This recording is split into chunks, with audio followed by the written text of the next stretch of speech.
Hi hello నమస్తే welcome to Vamshi TV channel. ఈ రోజు మనం మాట్లాడుకునే ఇంట్రెస్టింగ్ టాపిక్ ఏమిటంటే మన ఏపీలో పెట్టే పెట్టుబడుల విషయంలో అసలు మన రాజకీయ నాయకులు ఏం చేస్తున్నారు, ఏం చేశారు, అసలు ఏం చేయబోతున్నారు, పూర్తి వివరాలు ఈ వీడియోలో తెలుసుకుందాం రండి.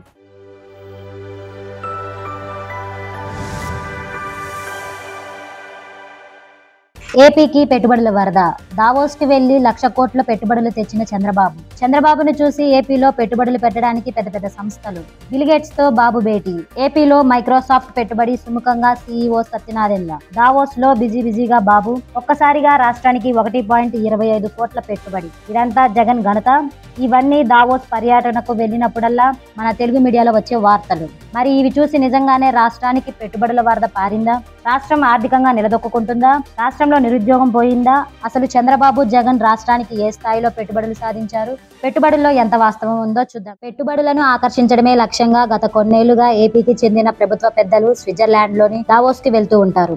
అక్కడ జరిగే వరల్డ్ ఎకనామిక్ ఫోరం కు హాజరవుతారు. ప్రతి సంవత్సరం అక్కడికి ప్రపంచంలోని పలు దేశాల నుంచి ఇన్వెస్టర్లు, పెద్ద పెద్ద కంపెనీ ప్రతినిధులు, సీఈఓలు, ముఖ్య అధికారులు వస్తుంటారు. ఈ సదస్సుకు ప్రపంచంలోని పలు దేశాల ప్రతినిధులు హాజరవుతారు. అలాగే భారతదేశంలోని పలు రాష్ట్రాల సీఎంలు, మంత్రులు, పలువురు అధికారులు వెళ్తారు. ఇక వీరి టార్గెట్ పెట్టుబడిదారులను ఆకర్షించి తమ సొంత రాష్ట్రాల్లో పలు సంస్థలను నెలకొల్పి ఉపాధి కల్పించి ఆర్థికంగా రాష్ట్రాన్ని బలోపేతం చేయాలని చూస్తారు. ఆ దిశగానే గత కొన్నేళ్లుగా ఏపీ నుంచి ప్రతినిధులు వెళ్తున్నారు. 2014 నుంచి 2019 వరకు సీఎం గా ఉన్న చంద్రబాబు 4 సార్లు దావోస్ కు వెళ్లగా 2019 నుంచి 2024 వరకు సీఎం గా ఉన్న జగన్ ఒక్కసారి దావోస్ కి వెళ్లారు. ఇప్పుడు ఏపీలో అధికారంలో ఉన్న చంద్రబాబు దావోస్ పర్యటనకు వెళ్లారు. మంత్రులు లోకేష్, టీజీ భరత్ సహా కొంతమంది అధికారులు చంద్రబాబుతో కలిసి దావోస్ లో పర్యటిస్తూ పెట్టుబడిదారులను ఆకర్షించే పనిలో ఉన్నారు. సరే, ఇప్పటి పర్యటనని కాసేపు పక్కన పెడితే గతంలో చంద్రబాబు 4 సార్లు దావోస్ కి వెళ్లి ఏం సాధించారు అనే ప్రశ్న వస్తే చెప్పడానికి పెద్దగా ఏం కనిపించడం లేదని ప్రజల నుంచి సమాధానం వస్తుంది. దావోస్ కి వెళ్లిన ప్రతిసారి అదిగో రాష్ట్రానికి పెట్టుబడుల వరద అని మీడియాలో పెద్ద ఎత్తున వార్తలు మాత్రం వచ్చాయి.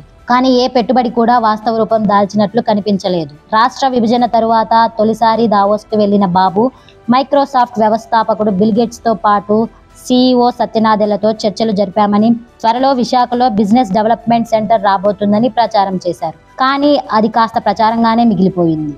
ఇన్ఫోసిస్, డెలాయిట్, పెగా సిస్టమ్ లాంటి సంస్థలు ఏపీలో పెట్టుబడులు పెట్టనున్నాయని ప్రచారం చేశారు. అవి కార్యరూపం దాల్చలేదు. 2016లో దావోస్ కు వెళ్లినప్పుడు సోలార్ మాడ్యూల్ యూనిట్ల తయారీ సంస్థలు, మెగా టెక్స్టైల్ పార్క్ రాబోతుందని ప్రచారం చేశారు. అలాగే ఇంకా పలు సంస్థలు ఏపీలో పెట్టుబడులు పెట్టడానికి వస్తున్నాయని టీడీపీ అనుకూల మీడియా ప్రచారం చేసింది. 2017 దావోస్ పర్యటనలో 43,000 కోట్లతో జనరల్ అట్లాంటిక్ సంస్థ విశాఖలో పెట్టుబడి పెట్టనుందని చెప్పారు.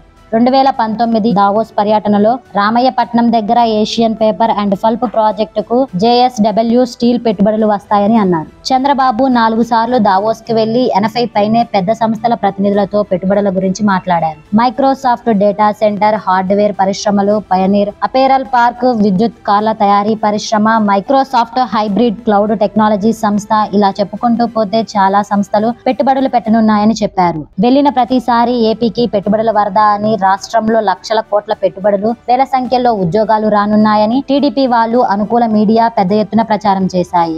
కానీ వాటిలో వాస్తవం ఏమిటంటే ఏవో 2-3 సంస్థలు మాత్రమే పెట్టుబడులు పెట్టడానికి వచ్చారు. 2019లో వైసీపీ అధికారంలోనికి వచ్చాక అవి వెనక్కి వెళ్లిపోయాయనే ప్రచారం ఉంది. ఇక జగన్ విషయానికి వస్తే 2019, 2024 వరకు అధికారంలో ఉంటే ఒకసారే దావోస్ కి వెళ్లారు. 2022లో ఆయన తమ మంత్రి బృందంతో కలిసి దావోస్ లో పర్యటించారు. అప్పుడు 1.25 లక్షల కోట్ల పెట్టుబడులు రాష్ట్రానికి రానున్నాయని వైసీపీ, దాని అనుకూల మీడియా ప్రచారం చేసింది. అందులో 200 కోట్లతో రాజమండ్రిలో బయో ఇంధనాల్ ప్లాంట్ ఒకటి ఏర్పాటు చేశారు. మిగిలిన పెట్టుబడులు ఏమయ్యాయో కూడా ఎవరికి తెలియదు.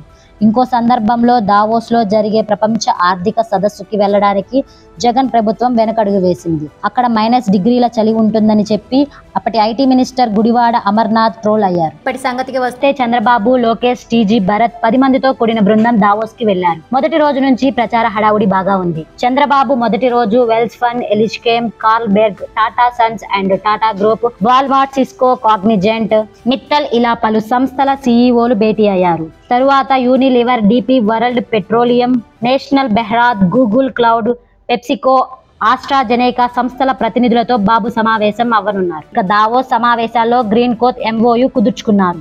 ఇవన్నీ వార్తల్లో వచ్చినవే, కానీ ఈ సంస్థలో ఏది కార్యరూపం దాల్చి ఆంధ్రప్రదేశ్ లో పెట్టుబడి పడుతుందో తెలియదు. కాకపోతే చంద్రబాబు, లోకేష్ మాత్రం ప్రపంచంలోని వివిధ ప్రతినిధులతో భేటీ అవుతూ ఏపీలో పెట్టుబడి పెట్టాలని కోరుతున్నారు. వీటిల్లో అన్ని కాకపోయినా ఒక 10% సంస్థలు ఏపీలో పెట్టుబడులు పెడితే చాలు, చాలా వరకు ఆర్థికంగా రాష్ట్రానికి మేలు జరుగుతుంది. అటు ఉపాధి అవకాశాలు పెరుగుతాయి. మరి చూడాలి, చంద్రబాబు ఈసారైనా రాష్ట్రానికి పెట్టుబడుల వరద పారిస్తారా, ప్రచార వరదలో కొట్టుకుపోయేలా చేస్తారు? ఈ వీడియోలో మీ అభిప్రాయాన్ని కమెంట్ రూపంలో తెలియజేయండి.